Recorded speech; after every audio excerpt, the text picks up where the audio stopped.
A continuación, vamos a hablar sobre el ADN codificante y los no codificantes. Algo muy interesante es que solo alrededor del 1% del ADN está formado por genes que codifican proteínas y el otro 99% no codifican. DNA codificante. Los genes tienen una porción estructural donde se encuentran los exones codificantes o también conocidos como ADN codificantes, los cuales solo producen una proteína, y los intrones no codificantes o también conocidos como ADN no codificantes los vamos a conocer en un momento. De los genes de porción regular tenemos las secuencias promotoras o DNA no codificantes entre promotores. Toda la línea blanca que tenemos aquí abajito de la diapositiva, sus cuadritos morados representan los exones y los espacios que hay entre ellos, donde los estamos señalando con una flechita rosita, representan el DNA que no codifican para los aminoácidos. DNA no codificante. Los intrones no codificantes o también conocidos como ADN no codificante, estos contienen secuencias que actúan como elementos reguladores, los cuales determinan cuándo y dónde se activan y desactivan los genes. Como ya habíamos comentado, los espacios que están entre cada cuadrito morado representan el DNA, en este caso vendría siendo los intrones. Como podemos ver, ahora en nuestra primera línea se repite la sucesión de los cuadritos, pero en los extremos de la línea dejando un espacio entre ellos. Ese espacio lo estamos señalando con la línea negra. Ese espacio representa el DNA intergénico y muchas veces este DNA no codifica para un polipéptido, pero sí tiene la secuencia que parece que participan en la regularización de los genes que aparecen tanto río arriba como río abajo. Algunas de las regiones de ADN intergénico tienen secuencias repetidas. Por ejemplo, esto lo podemos ver en nuestra segunda línea, en la repetición de Taden, donde una región es A, T, G, C, C, G, A, T, T, se repite una y otra vez. Y en la repetición dispersas, que viene siendo nuestra tercera línea, podemos observar que también se repiten, pero sus separaciones no coinciden. Si se pueden observar, unas están más separadas, su distancia es mayor que la otra. Por último, en este recuadro tenemos varios ejemplos de genes, tanto codificantes como no codificantes. En el ejemplo de codificantes tenemos nuestra secuencia de DNA que se transcribe y pasamos a un ARN mensajero, el cual es un sujeto de traducción que a través de este proceso se produce la proteína. En el ejemplo de no codificantes encontramos 5 estilos. El primero tiene que ver con el ARN de ribosomas. Los ribosomas también están codificados en el genoma y se tienen que producir. Entonces, este sería uno no codificante. ¿Por qué? Porque no codifica un polipéptido, sino codifica un ácido nucleico. Otro gen no codificante sería el ARN de transferencia, que al igual que el ARN de ribosomas, participan en la traducción.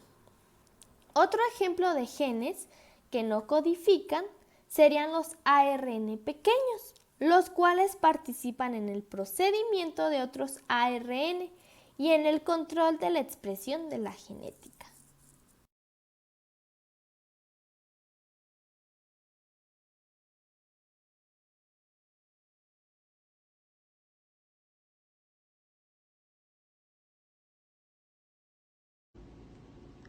Bueno, vamos a hablar de los polimorfismos y SNPs.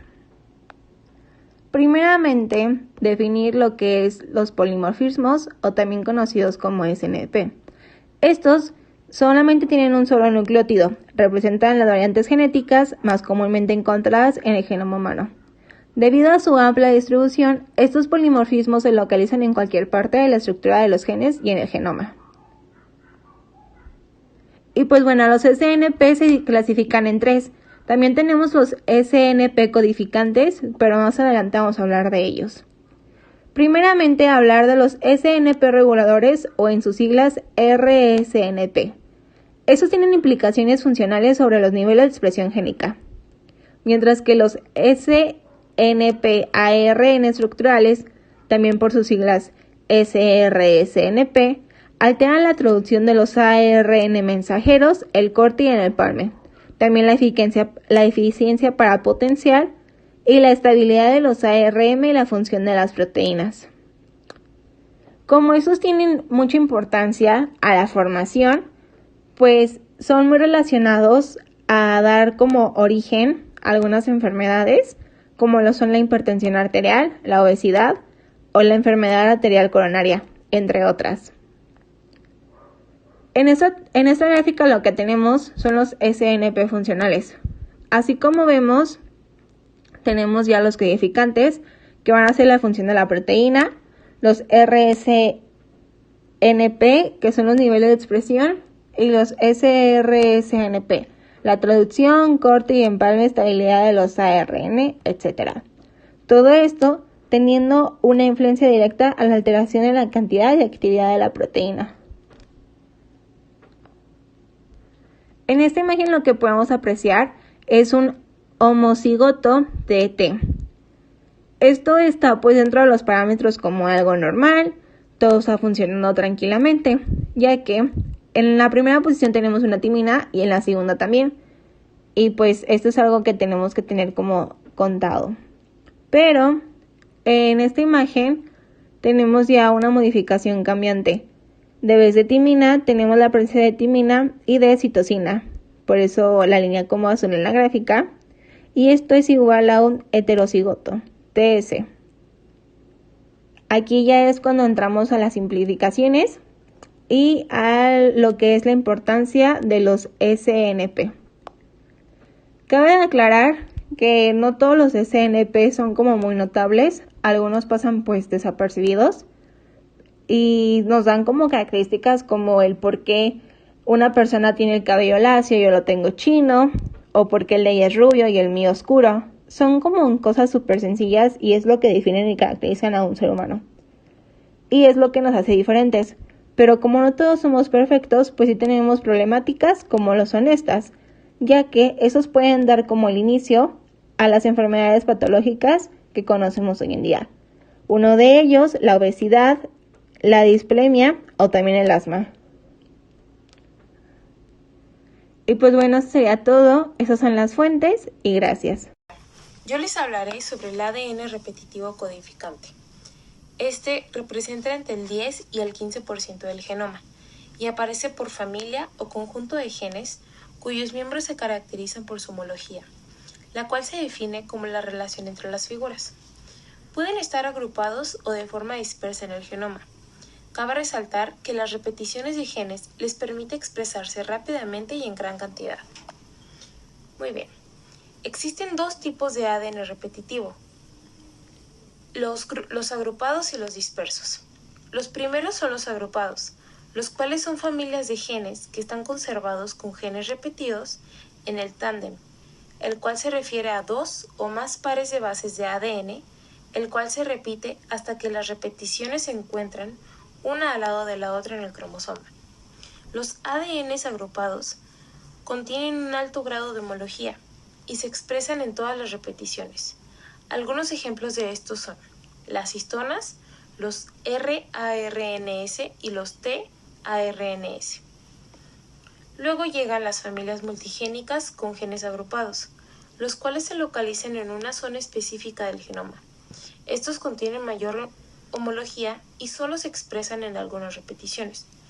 Algunos ejemplos de estos son las globinas y las HLA, que por sus siglas en inglés son los Human Leukocyte Antigens o los antígenos leucocitarios humanos. Finalmente, pero no menos importante, el siguiente tipo de ADN repetitivo son los dispersos, y estos son familias multigénicas con genes difusos en el cual contiene un pequeño número de repeticiones que se reparten por todo el genoma, incluso en los cromosomas distintos que se expresan en casi todas. Algunos ejemplos de los dispersos podrán ser las aldosas, la actina y la GA3-PDH o el gliceraldehído 3-fosfato deshidrogenasa. Clases de ADN. Complejidad del genoma eucariótico. Este puede dividirse en distintas categorías de ADN en función de su repetitividad y su carácter codificante. Las células eucariotas contienen mayores cantidades de ADN que se encuentra organizado en nucleosomas y se presenta en forma de fibras de cromatina. Este incremento en complejidad está relacionado con la mayor cantidad de información genética presente, así como la mayor complejidad asociada a sus funciones genéticas. En un DNA de eucariota, las diferentes secuencias de nucleótidos se encuentran presentes en concentraciones muy variables y contiene grandes cantidades de ADN no codificante que en ocasiones interrumpe las partes codificantes de los genes, mientras que los cromosomas víricos o bacterianos son menos complejos que los eucariotas, habiendo menos información que los múltiples cromosomas que forman el genoma de los eucariotas. Es así como podemos darnos cuenta de la complejidad que presenta un DNA eucariótico.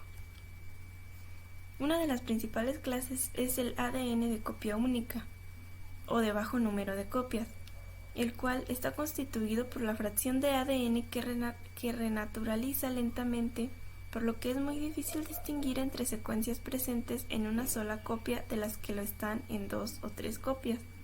Es así como al referirse a ADN de copia única, se habla del ADN presente en una o pocas copias por genoma haploide, recordando que este último hace referencia al genoma encontrado en las células sexuales, por lo que tiene una longitud aproximada de 3.200 millones de pares de bases de ADN. También muestra... Hola, mi nombre es Ángeles Giorgia y voy a hablar sobre el DNA repetitivo. El DNA repetitivo se trata de fragmentos de ADN, su secuencia se encuentra repetida a lo largo del genoma. Se divide en dos categorías, los repetidos dispersos que están distribuidos a lo largo del genoma y los repetidos en tándem que están colocados uno al lado del otro, los DNA repetidos en tándem.